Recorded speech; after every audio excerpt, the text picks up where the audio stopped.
It's a good thing there's only one item. This is already. This is already.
You better not have any global warmings. Here comes staff. Oh, there he is. Hey! Good morning. I apologize. Good morning. No problem.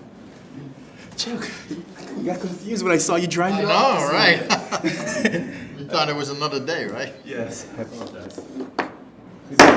Good morning, everybody. Beginning of the meeting for the Planning and Zoning Board, August 8th, 2022. Are there any opening remarks? Well, let me call roll. Okay, call roll. So Unless you write it, I don't know what to do. Only after 14 years. Chairman Schmitz is excused. Okay. We have Ms. Tornatori, Here. Mr. Lilly, Here. Ms. Burt, here, Mr. Yes. Horgan, Mr. DeLonge, Present. and alternate Rambrzuski had never responded, so he is unexcused. Are there any opening remarks this morning? By the board? Moving right along, do I hear a motion for the minutes of the Planning and Zoning meeting of July 18th, 2022? I make a motion to accept the minutes of July 18, 2022. Second it. All in favor, say aye. Aye. Opposed? This is a quasi judicial hearing. Good morning, Stuart. Action item is the ordinance of 2022-14, amendment of monument sign regulations regarding non-conforming freestanding signs on multifamily residential properties. Good morning, Madam Mayor. Well, that's next. Madam Chair, board members. I apologize for all the antics this morning. That's okay. Just for the record, I just want to clarify this with the state attorney. This is not a quasi-judicial hearing, am I correct? That's correct. This is a legislative matter. Okay. This is what? A legislative matter, meaning quasi-judicial procedures don't apply, and you can take into account the public sentiment, things like that, that you normally wouldn't do with quasi-judicial matters. Thank you. Thank you again, board members, Madam Chair. So for the record, my name is Stuart Cruz, Community Services Director with the City of Daytona Beach Shores. Ordinance 2022-14 is an amendment to the monument sign regulations regarding non-conforming freestanding signs on multifamily residential properties. Just so that the board knows, this ordinance has already been to the City Council for first reading, and it's coming back now to the Planning and Zoning Board, which is totally okay and acceptable under legislative processes. This particular ordinance here, as you've seen in your staff report, is an ordinance that would amend the monument sign ordinance to allow non-conforming freestanding signs on multifamily residential properties, meaning basically condos, to exist here in Daytona Beach Shores until such time that the sign is either demolished or totally removed or replaced with a new monument sign. So right now, there's 17 monument signs that fit this criteria. The reason why staff has brought this forward to the city is because over time, whenever a new ordinance is passed, we evaluate these ordinances over time to see the effectiveness and the pragmatism of the ordinance that has been adopted. And what we've realized is that the vast majority of these signs on multifamily residential properties don't create the same visual blight or visual clutter in the streetscape that the commercial signs do. In other words, the commercial signs, the setbacks and the area in which they have to be placed are so much smaller from a physical standpoint, and because they're closer towards each other, because the commercial properties are smaller, you have this clutter. Whereas with multifamily residential properties, because they have a wider frontage and they also have a wider setback in terms of where they actually place these signs, and because the signs physically are spaced out from every residential property further apart, the visual clutter that we see on the commercial side is not the same as we see on the multifamily residential side. And so that's the reason why staff brought this forward to the city for approval. So let me just go ahead and show you the highlights of the staff report.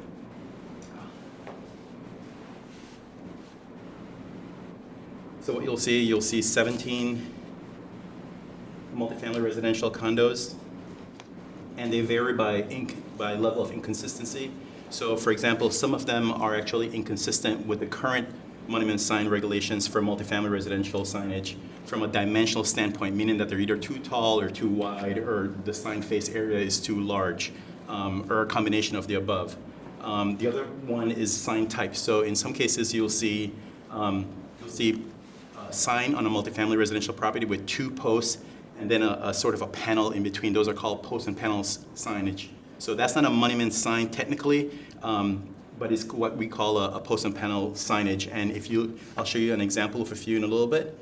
But those signage, again, because of the way they're physically located on properties, on these multifamily properties, they're not considered visual blight.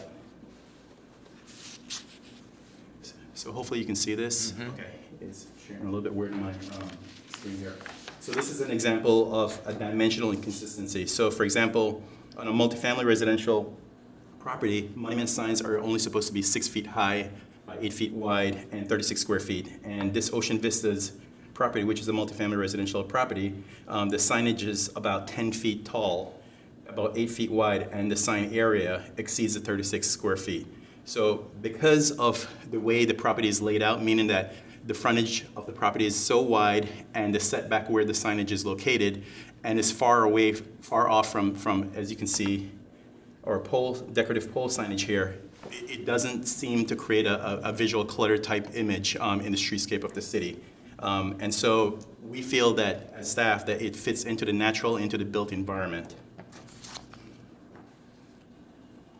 And so that was a dimensional inconsistency. And this is a sign type inconsistency that you're going to see here. I'm sorry. Page 13.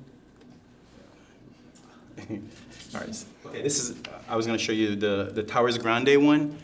You can't see it because there's landscaping around it, but this is actually on 2 posts. So technically it's not a monument sign, but again, because of the way it fits in the built environment and the natural environment, it doesn't look obtrusive. It doesn't look like visual clutter. It's far away from the decorative signage that we've invested almost $30 million in. And the other one is the Peninsula Condo, and as you can see, this is an example of a post and panel signage. And again, because of the frontage area and the parkage area, some people would call it, it doesn't look obtrusive, at least in staff's opinion, and doesn't create that visual clutter. So those are two sign types that are inconsistent with the monument sign definition. And this is another one, Royal Atlantic. Again, there's two posts at the bottom. You just can't see them because of the hedges around them, but they technically don't meet the definition of a monument sign. And again, in staff's opinion, they don't create any kind of visual clutter. And that's the reason why, and I can go on and on, as to why staff has made this recommendation to the City Council and to the Planning and Zoning Board. We are recommending approval of ordinance 2022-14. If there's any questions, I'll be happy to take those. And again, so this grandfathers them in essentially, if I'm using the right term, Attorney Carey. But essentially, if the sign is ever destroyed or replaced on the free will of the property owner, then they will have to meet the monument sign ordinance. Very good, thank you, Stuart. Unless it's destroyed intentionally by somebody, in which case they can usually rebuild it as is, because it's, it's generally not considered fair that somebody who doesn't like that they have a grandfathered sign could just come smash it and then require them to get the new one, so. Good point. Thank you. Any questions for staff? So if a hurricane knocks these down, they can put it back up? You would have to follow the new requirements. Okay. That's the distinction I'm trying to make. If it's a natural event that knocks it down, then they would be under the new rules. But if somebody intentionally does it, then they wouldn't necessarily have to. Who brought this to your attention? It was staff. It was staff. I mean, like I said, typically Staff. it was myself and some other staff members, correct. Okay. And just for the record, the amortization period, the extension of the amortization period, you may recall that the City Council in 2012 gave 10 years for non-conforming signs to basically be replaced by a monument sign that meets the ordinance in 2022, April of 2022. But in April 2022, the City Council gave an actual additional year to all non-conforming signs. So if this ordinance is finally adopted by the City Council, then the multifamily residential properties won't have to meet that deadline to remove the signage, only until such time as the city attorney had mentioned. What about new construction?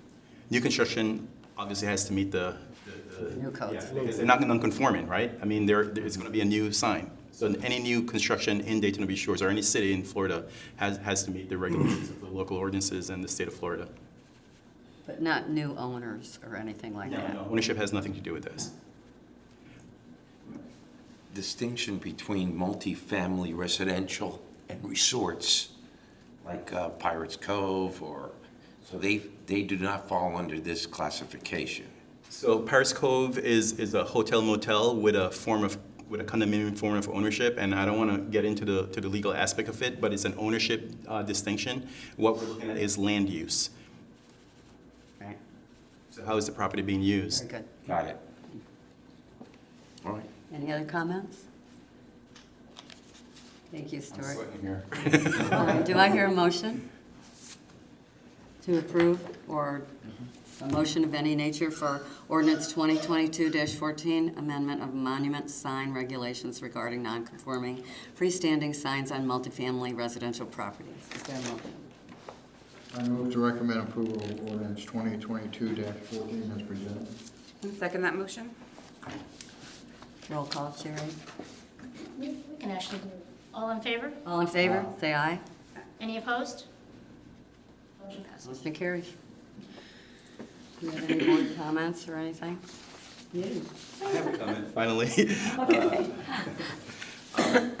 Madam Chair, board members, I just wanted to let you know that we have hired a new planner for the city, and she will be starting August 24th, so at the next board meeting, you should be seeing her. Oh, Great. That's good. Thank you. Congratulations. Thank you. Can you give us her name? Oh, yes.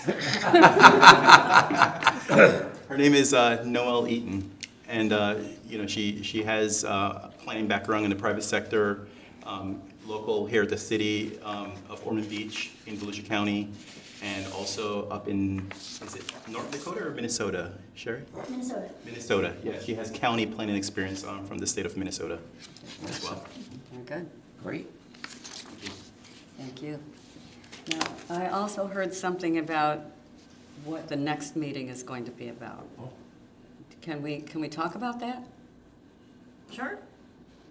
What? Are we? Yeah, there's no reason you can't discuss it. You obviously can't make any official motions or actions, but you can discuss it however you want. When is the next meeting? So I don't, September 12th, I believe? 12th? Okay, very good. I guess that's enough of a discussion. Okay. Does anybody want Did to you talk have a about? concern about it? No, I just wanted to know if you have applicants for the board. That will not be at your next meeting. That will not be at the next meeting. Okay, No, very good. That's at the city council level. Very good. Thank you very much. That clarifies it. And if any of you, if your term is up in September, you'll get a letter and a board application from me. So if you wish to be reconsidered, you'll fill out the application. I'm not sure which meeting we're going to have the workshop Very at, good. for the city council. We do the workshop prior to the meeting to be interviewed. And the mayor has not decided which one yet. But that's when that's going to be. Very good. Thank you, Sherry. That clarifies a lot for me. Thank you. Anybody else have anything? Stand adjourned. Thank you.